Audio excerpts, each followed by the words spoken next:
নমস্কার, আমি সাধনা। আজকের বানাবো রবিবারের স্পেশাল খাসির মাংস আলু দিয়ে ঝোল। প্রথমেই আমি 1 কেজি মতন খাসির মাংস নিয়ে নিয়েছি। খাসির মাংসটা আমার রিয়াজি খাসি আছে, একটু চর্বিওয়ালা। 1 কেজি মতন মাংস নিয়েছি, তার সঙ্গে 500 মতন আমি আলু নিয়েছি। আলুগুলো আমার ছোট ছোট, তাই আমি আলুগুলো গোটা গোটা রেখেছি।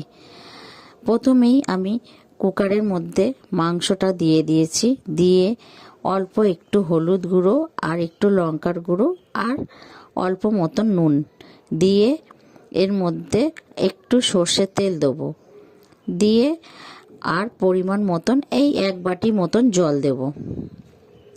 জলটা দিয়ে আমি কুকারে 2টো সিটি দিয়ে নেব। একটা বাড়িয়ে দেবো, একটা লো আঁচে দেবো। সিটিটা এদিকে হতে থাকুক, আমি আর একদিকে গ্যাসে কড়া বসিয়ে আলুগুলোকে ভেজে নেব।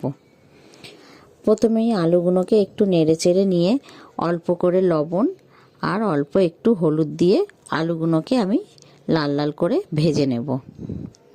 আলুগুলো আমার লাল লাল করে ভাজা হয়ে গেছে। এবার আলুগুলোকে তুলে নিয়ে ওই তেলের মধ্যেই 2টো তেজপাতা আর অল্প একটু গোটা জিরে ফোড়ন দেবো। দিয়ে ফোড়নটা ভাজা হলেই পেঁয়াজ কুচি দিয়ে দেবো। 250 মতন পেঁয়াজ আছে। পেঁয়াজটাকে একটু লাল লাল করার জন্য অল্প একটু লবণ আর একটু চিনি দিয়ে দিয়েছি। দিয়ে আমি লাল লাল করে পেঁয়াজটাকে ভেজে নিয়েছি। এবার আদা রসুন আর টমেটো বাটা দিয়ে দিয়েছি। 2টো টমেটো আর 2 চামচ মতন আদা রসুন বাটা দিয়েছি। দিয়ে ওটাকে মশলাটাকে ভালো করে কষিয়ে নেবো। এইদিকে আমার মাটনটাও আমার সেদ্ধ হয়ে গেছে। এবার সেদ্ধর যে ওই জলটা থাকবে, স্টকটা, তার মধ্যে আমি আলুগুলো দিয়েও আমি একটা সিটি মেরে নেব। এদিকে মশলাটায় আমি পেঁয়াজের মধ্যে লঙ্কার গুঁড়ো, হলুদের গুঁড়ো, ধনে গুঁড়ো, জিরের গুঁড়ো, কাশ্মীরি লঙ্কার গুঁড়ো আর অল্প একটু লবণ দেব। দিয়ে ভালো করে কষিয়ে নিয়ে সেই মিক্সির বাটি ধোয়া একটু জল দিয়ে আরও ভালো করে মশলাটাকে আমি কষিয়ে নেব, যতক্ষণ না মশলাটা থেকে তেল ছেড়ে দিচ্ছে। মশলাটা তেল ছেড়ে দিয়েছে। এবার সেই সেদ্ধ করে রাখা খাসির মাংসটা আমি দিয়ে ভালো করে কষিয়ে নেব।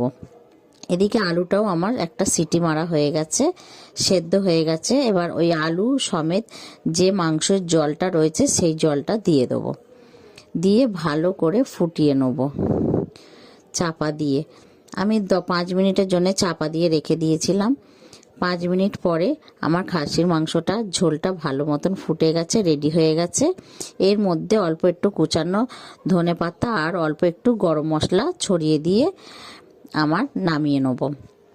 আমার এই সহজ পদ্ধতিতে খাসির মাংস রেসিপিটা যদি ভালো লেগে থাকে, একটা লাইক, কমেন্ট, শেয়ার করে সাবস্ক্রাইব করে আমার পাশে থাকবেন।